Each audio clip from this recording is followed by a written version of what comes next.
Bom dia! Louvado seja o nome do nosso Senhor Jesus por mais esse dia. Nada, absolutamente nada, poderá impedir os planos de Deus de se cumprirem na sua vida.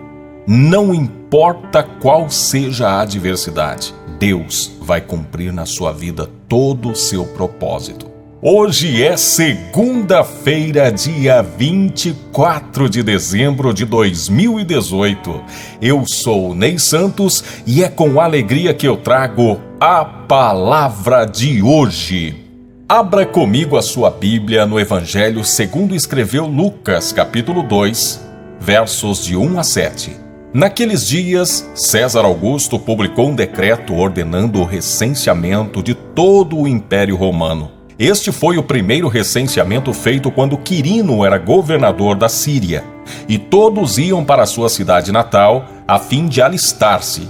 Assim, José também foi da cidade de Nazaré da Galileia para a Judéia, para Belém, a cidade de Davi, porque pertencia à casa e à linhagem de Davi. Ele foi a fim de alistar-se com Maria, que lhe estava prometida em casamento e esperava um filho. Enquanto estavam lá, chegou o tempo de nascer o bebê, e ela deu à luz o seu primogênito. Envolveu-o em panos e o colocou numa manjedoura, porque não havia lugar para eles na hospedaria. A palavra de Deus nos mostra que quando Deus tem um plano, quando Deus tem um propósito, absolutamente nada pode impedir que o plano de Deus se realize. Ontem, na palavra de ontem, eu falei sobre o anúncio do nascimento de João Batista, que por sinal vem a ser primo de Jesus. Maria e Isabel eram parentes e Maria, ao visitar Isabel, fica sabendo que ela também está grávida. E para ela também uma surpresa muito grande, porque Isabel já estava na idade avançada e mais, Isabel era estéril. Isabel não podia ter filhos.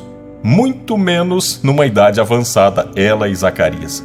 Mas, quando Deus tem um plano, Deus faz o impossível acontecer. Então, ontem nós vimos que o anjo anunciou a Zacarias a vinda do seu filho, a resposta às suas orações. Bom, esse filho, chamado João, se tornaria o Batista, aquele que batizava. E João Batista, quando visse Jesus, você lembra uma das frases mais emblemáticas de João Batista?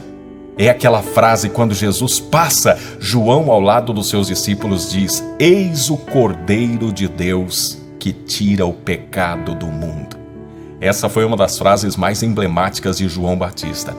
Bom, aqui nós temos um texto que diz que o imperador César Augusto publicou um decreto obrigando todos a se alistarem, ou seja, voltarem para sua cidade e dar conta, dos seus negócios, da sua vida, enfim, era um recenseamento que estava acontecendo por decreto de César Augusto, o imperador de Roma, que por sua vez dominava toda a região ali, toda a região de Israel.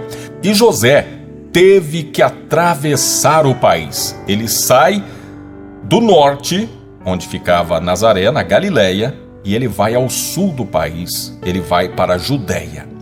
Muito bem, é interessante que isso nos mostra uma coisa, que às vezes, para que se cumpra o propósito de Deus na nossa vida, às vezes nós precisamos sair de um lugar, atravessar todo um país para que se cumpra.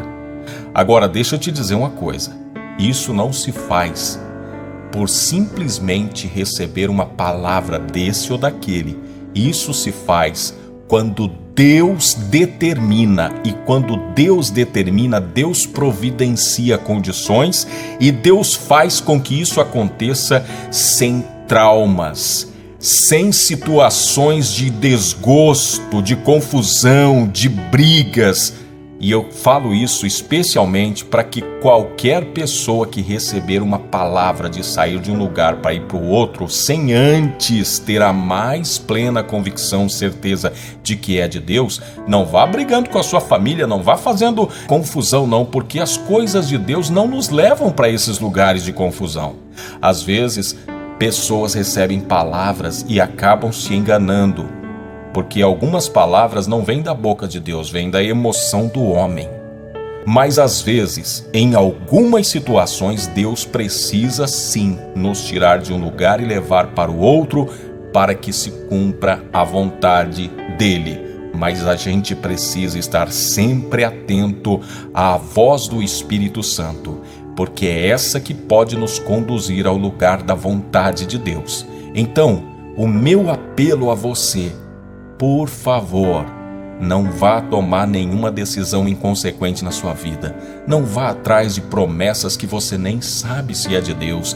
Tenha muita cautela para tomar decisões que vão mexer com toda a sua família, que vão ocasionar uma mudança, às vezes drástica, para toda a sua família.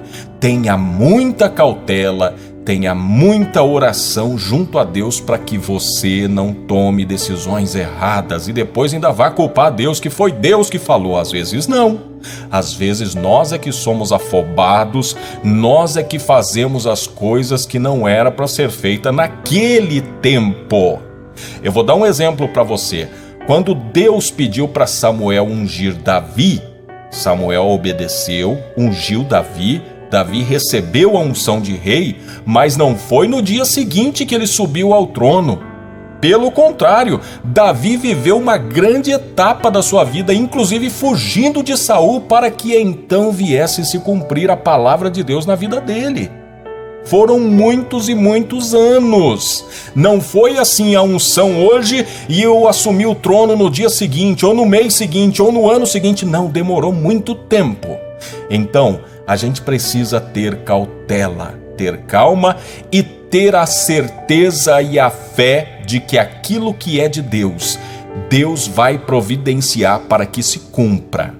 Bom, enquanto estavam lá, Maria chegou no momento de dar à luz.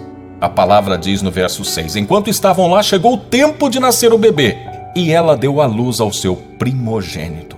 Aí a gente olha para essa situação e fica pensando, meu Deus, esse parto bem poderia chegar mais tarde, não é? Foi chegar justamente nesse tempo conturbado em que eles estavam distante da sua pátria, distante da sua cidade, da sua terrinha natal, onde Maria não tinha ali uma assistência, não tinha uma mãe por perto, ou uma sogra por perto, uma comadre, alguém que pudesse lhe ajudar. Mas olha, foi acontecer nesse tempo, num tempo em que eles estavam tendo que resolver outra situação da vida deles. A gente fica perguntando por que esse parto não chegou mais tarde. Sabe por quê? É porque Deus sabe a hora certa, o momento certo. E quando Deus quer realizar uma coisa, Ele vai realizar, independente das condições. E isso traz para nós uma certa tranquilidade e paz no coração, porque há coisas que a gente fica tentando entender na nossa vida e a gente não entende. A gente fica tentando encontrar explicação e não consegue. E a gente às vezes gasta tempo e energia se preocupando com algo que não está ao nosso alcance de mudar ou de transformar ou de realizar, mas depende de Deus. Então, preocupe-se com aquilo que cabe a você fazer. Aquilo que foge ao teu controle, ao teu alcance, Deus sabe disso e é Ele que vai fazer. Nada escapa ao controle de Deus. Não é um decreto de alguma autoridade humana que vai impedir o cumprimento daquilo que Deus precisa realizar. Ao contrário, isso pode lhe favorecer. Olha só que interessante. Porque havia uma profecia de que o Messias, o Filho de Deus, aquele que viria para trazer salvação, iria nascer lá na cidade de Belém. E aí a gente fica preocupado porque Maria está grávida e ainda está em Nazaré, está na Galileia. Será que não vai ser dessa vez que virá o Messias? Porque Maria, ela está lá na Galileia, a Virgem está lá na Galileia. Mas Deus por meio de um decreto, ou seja, o homem decretou pensando que é só ele que está preocupado com aquilo, pensando naquilo, mas não, ele está atendendo aos propósitos de Deus. E José se obrigou a ter que ir para Belém e foi lá que Jesus nasceu. E agora, eu preciso dizer para você, já que Deus tem o controle de tudo, você pode descansar no sobrenatural e naquilo que está fora do teu alcance. Agora tem coisas que estão ao teu alcance. Não é porque Deus tem o controle de tudo que eu não preciso fazer nada. Não, eu tenho que fazer a minha parte. Qual que é a minha parte? Crer, orar e me colocar à disposição de Deus. Depois, obedecer e procurar fazer aquilo que é correto. Eu não tenho que ficar aí também afrontando a autoridade e muitas vezes deixando de cumprir com as minhas obrigações de cidadão. Você está vendo aqui que José ouviu o decreto, recebeu o decreto e ele foi lá, obedeceu às autoridades. Isso serve de exemplo para nós cristãos que não podemos viver por aí em rebeldia com relação às autoridades, porque as autoridades também são constituídas por Deus. Não deixe a ansiedade lhe tirar a fé, porque Deus ao seu tempo fará a parte que lhe cabe. E saiba que as adversidades, embora pareçam obstáculos, elas acabam servindo ao propósito de Deus. Sabe por quê? Deixa eu te fazer uma pergunta. Onde é que nascem os cordeiros? Em hotéis? Em estalagens? Não, né? Aonde que nascem os cordeiros, as ovelhas? Elas nascem nos currais, nas estrebarias. E foi numa manjedoura que foi colocado o Cordeiro de Deus que tira o pecado do mundo. Jesus não nasceu no lugar errado, embora a palavra disse que ele foi para aquele lugar porque não havia lugar para eles na hospedaria. Talvez a gente olhe, meu Deus, mas Deus não conseguiu realizar o seu propósito. Claro que conseguiu, porque Jesus é o Cordeiro. O Cordeiro não nasce em hotel, o Cordeiro nasce na estrebaria, e foi lá que ele nasceu. E isso significa que todo o propósito de Deus vai se cumprir na tua vida, e mesmo que aquilo que está acontecendo pareça atrapalhar, pareça obstáculo, pareça adversidade, vai servir ao propósito de Deus para te abençoar. E agora, eu quero convidar você para um momento de oração. Abaixe a sua cabeça, se puder, feche os seus olhos, mas se estiver dirigindo, não faça isso. Então agora vamos orar.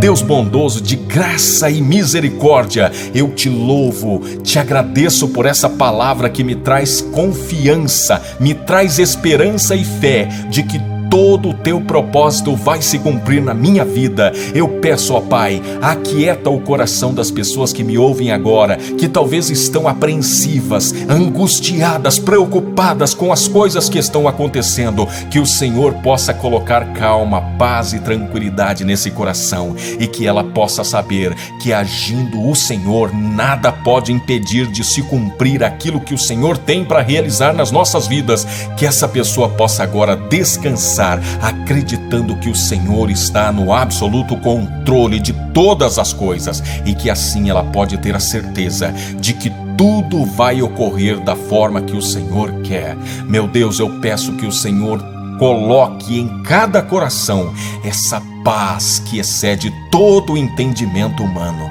que elas possam se sentir abraçadas, que elas possam se sentir acolhidas, amparadas pelo Teu Espírito Santo agora, e que assim elas possam louvar e glorificar o nome santo de Jesus.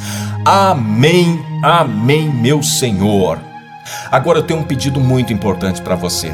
Eu tenho observado que tem pouca gente que tem deixado os comentários aqui, e eu quero convidar você a deixar comentários, deixar nomes para as orações, porque assim o YouTube também vai espalhar mais o nosso vídeo. Dê o seu like, inscreva-se no canal, ative o sininho para receber as notificações, e que Deus te dê um dia abençoado, e que Deus dê a você a certeza de que o propósito dele se cumprirá na sua vida. Amém.